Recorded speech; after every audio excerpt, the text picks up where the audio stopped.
बिसोत की मेरा करियो शार लिखियो सबाई सुभान अल्लाह जाओ आय हिशान वारो शहर नबी जो हिशान वारो शहर नबी जो मको के थे ला मकान का थे मको के थे ला मकान का थे सफर बिया को सफर नबी जो सफर बिया को सफर नबी जो अदम को के थे ला मकान का थे ईशान वारो शहर नबी जो मको के थे ला मकान का थे लगा महीना न साल है क्यों रात है कमी कमाल है लगा महीना न साल है क्यों रात है कमी कमाल है मनी क्यों कदर नबी जो चमको के थे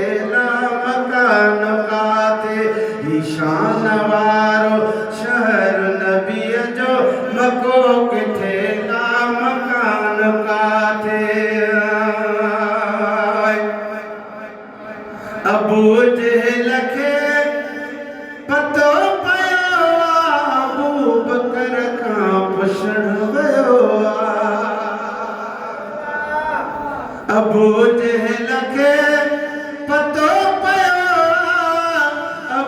बकर खां पुछण वयो अबू बकर खां पुछण वयो ॿुधो हथ में नओ ज़िक्र नबी जो मको किथे ला मकान काथे चओ त सुभान अल्लाह ईशान वारो शहर नबी जो मको किथे ला मकान काथे चयो से भला सुभान अल्लाह हजरत अबू बकर सिद्दीक रज़ी अल्लाह ताला का जवाब था जब से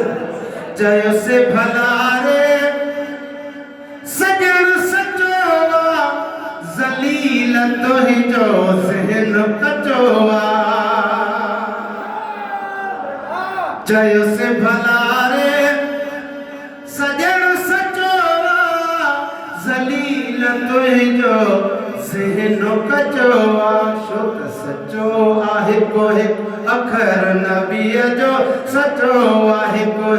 अखर नबी जो मको के थे ला मकान पाथे ईशान वारो शहर नबी जो मको के थे ला मकान पाथे जो कुछ भी प्यारो चवे मनी तुसे अच्छे के कारो चवे मनी तुसे जो कुछ भी प्यारो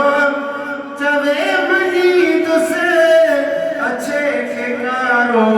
चवे मनी तुसे वठी तड़सो तू बकर नबी जो मको के थे ला मकान का थे ईशान वारो शहर नबी जो मको के थे ला मकान का थे मकाम अज़मी अजब वठी जो सिद्दीक़ अकबर लक़ब वठी वियो मकाम अज़मी अजब वठी जो सिद्दीक़ अकबर लक़ब वठी वियो खलीफ़ो मोहड़ियो नंबर नबी जो मको किथे ला मकान का थे ईशान वारो शहर नबी जो मको किथे ला मकान का थे सफर बिया को सफर नबी जो मको किथे ला मकान का थे।